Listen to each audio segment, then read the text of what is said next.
Assalamu alaikum. আজি মই share কৰিবলৈ লৈছো ৰাইচ পাউডাৰ কেক। এটো হৈছে চাউলৰ গুড়িৰ কেক। এটো কেনেকৈ বনাইছো তাকে শেয়াৰ কৰিম। এটো একেবাৰে ইজি ৰেচিপি হয় আৰু এটো বনাবলৈ ৰাইচ পাউডাৰ আৰু গুড় হেবোৰ ব্যৱহাৰ কৰিছো। এটো কেনেকৈ বনালো তাকে দেখুৱাই আছো। তো প্ৰথমে লৈছো চাউলৰ গুড়ি 1 বাটি বাচন এটাত আৰু ইয়াতে এড কৰিম আমুল গাখীৰ 2-3 চামুচ আমুল গাখীৰ এড কৰিছো পাউডাৰ গাখীৰটো আৰু লগতে ইয়াতে এড কৰিম বেকিং পাউডাৰ 1/2 চামুচ আৰু লগতে অকমান নিমখ আৰু চেনি দিছো প্ৰথমে এতিয়া দিম নিমখ অলপমান এটা মিলাই লৈছো চামুচেৰে ভালকে এনেকৈ ভালকে মিলাই ললো এতিয়া ইয়াত এড কৰিম গাখীৰ ঠাণ্ডা গাখীৰ অলপকে এড কৰিছো আৰু ভালকে মিক্স কৰি লম প্ৰথমে অলপ দি লৈছো তাৰপিছত আকৌ দিম একেবাৰে বেছিকে দি দিলে আকৌ বেছি পনিয়া হৈ যাব সেইকাৰণে অলপকে দি পেলে এড কৰি লৈছো এনেকৈ মিক্স কৰি লৈছো এই বিটাৰটো বনাই লৈছো ইয়াক এতিয়া ঢাকি থৈ দিম 15-20 মিনিটৰ কাৰণে বেছি সময় নহয় প্ৰথমে ভালকে মিলাই লম ইয়াক একদম চাউলৰ গুড়িটো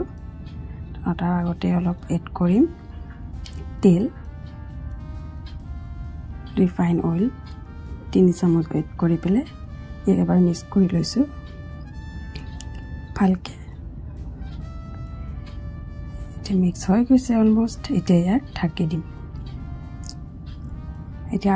15 মিনিট পাছত এটো খুলি চাইছো ধুনীয়াকৈ বিটাৰটো হৈ গৈছে ৰেডি এতিয়া এটা টিফিনত মই মানে অলপ তেল লগাই লৈছো টিফিনটোত আৰু এতিয়া ঢালিম অলপকে প্ৰথমে অলপ ঢালিছো আৰু তাৰ পাছত ইয়াত দিম গুড় দিছো এনেকৈ আকৌ ইয়াৰ ওপৰত ঢালি দিম এনেকৈ দি লৈছো এতিয়া গুড় দিম ইয়াতে গুড় দি তাৰ পাছত আকৌ বিটাৰ দিছো আকৌ অলপ গুড় দিম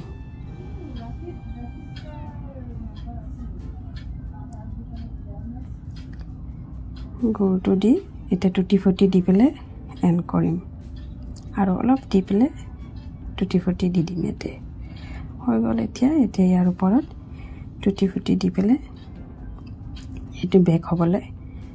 মানে এটো ভাপত দি পেলে বনাইছো যেটো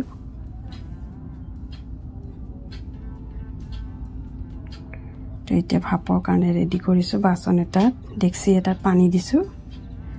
দি পেলে এনেকৈ বহাই দিছো ঢাকন মাৰি দিম আধা ঘণ্টাৰ কাৰণে আধা ঘণ্টা পাছত এটো খুলি চাম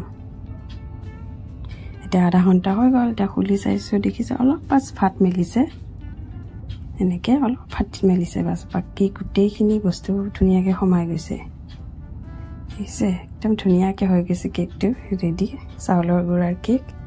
তো এই আছিল আজি মোৰ চাউলৰ গুড়া কেকৰ ৰেচিপি খাবলৈ বহুত বেছি টেষ্টি আপোনালোকে ঘৰত বনাব ট্ৰাই কৰিব আজিলৈ আহিছো বাই